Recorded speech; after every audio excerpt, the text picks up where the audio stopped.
European Union, NATO, the European nations, which you can make a case that NATO wants some Asian countries, but let's just put it to the side as a Western power, the U.S., and then you have the East, and you have China, then you have Russia, and then you have the Arab countries like Saudi Arabia who are wanting to join this coalition, as well as Iran.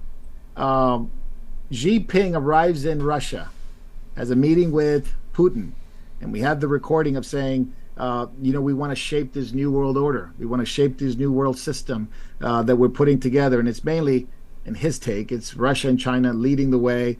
China has promised to arm Russia, give them weapons, of course, at the protest of the United States. Ukraine seems to be in the middle. Obviously, it's at the doorsteps of Russia in the east, but has been considered a Western ally. Now you have a war there. Now you have some other countries who are deciding where to go. Are we going with the West, or are we going to the East? Are we going to be BRICS, or are we going to be the Western powers, United States and Europe? Talk to me a little bit about this divide, and also about China wanting to be I guess, the head of this Eastern bloc that is rising out of the East, with Russia and China being at the head. It's not easy to explain a confused mess, but let's try to look at it. First of all, let's begin with the scripture that you cited, nation against nation, kingdom against kingdom. As we pointed out before, in the Greek text, it is ethnon, ethnic nations, racial conflicts, and kingdom, basileia. So it'll be both racial conflict and political conflict, and often the racial will spark the political. Russia and China have never liked each other, even under communism. When the deal was made between Mao and Stalin, it didn't last. They had a shootout on the Amur River in 1968-69. The Great Wall of China was built to stop Tatar and other invaders from Russia, and Mongols coming through Russia. They've never been friends. It is an alliance of convenience. That's all. It's an alliance of convenience. What I'd point out is the post-Vietnam War era. China supported the North Vietnamese against the Americans and Australians. That war was no sooner over than China and Vietnam had a war. These are alliances of convenience. These nations don't like each other. The ethnic nations don't like each other, and they're not only divided racially on the basis of skin color, but ethnicity. They don't like each other. It's about power politics. It's not about anything other than that. They don't even like each other. They'll turn against each other in a moment when it is in their interest to do so.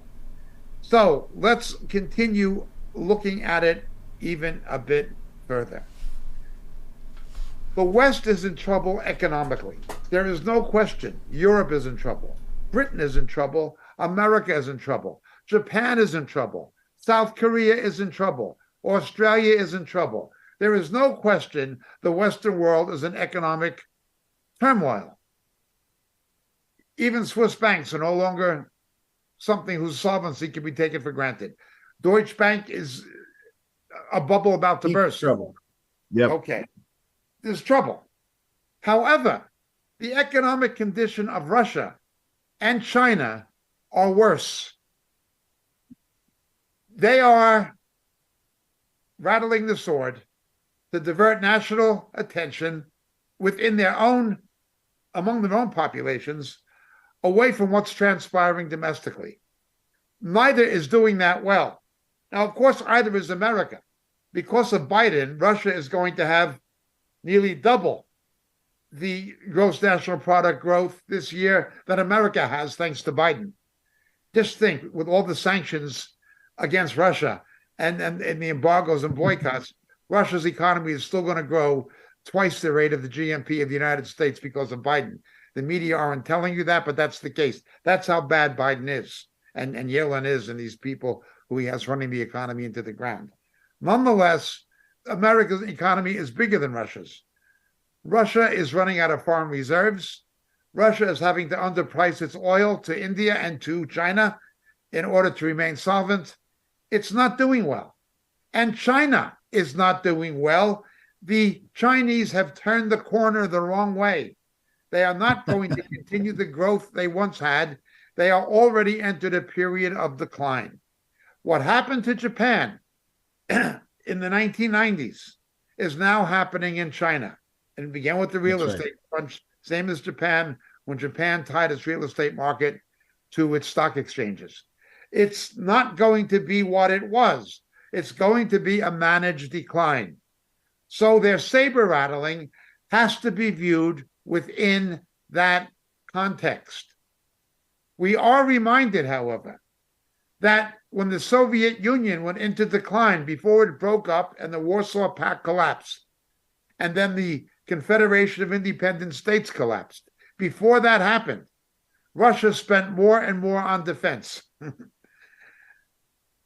The more these countries spend on defense when it's money they don't really have anymore, it shows you what they're relying on. They're relying on military might because the economic prowess is not there to sustain them. Now, this is not to say that I agree with Biden's cutting the defense budget when China's is growing and when we are committed to supporting Ukraine. Biden is just a complete incompetent, a senile incompetent, as well as being corrupt. I'm not defending his policies in terms of his military budget. I'm not at all. But I'm saying Russia and China are trying to act as if they are coming from a position of strength and growth. Rather, you have two weak powers or weakening powers combining in order to try to maintain a semblance of strength. It's like merging two companies with declining profits so you can cut costs and things like this and share markets and reduce R&D costs and so forth and do things jointly. What you have is two declining economies joining forces. And they're expressing that, of course, within the strategic realm. So concerning Russia and China, we have to understand they're not telling the truth. They're not telling the truth any more than the White House press secretary. They're all liars. You got a liar in the Kremlin, you got a liar in Beijing in the great halls of the peoples, and you've got a liar in the White House.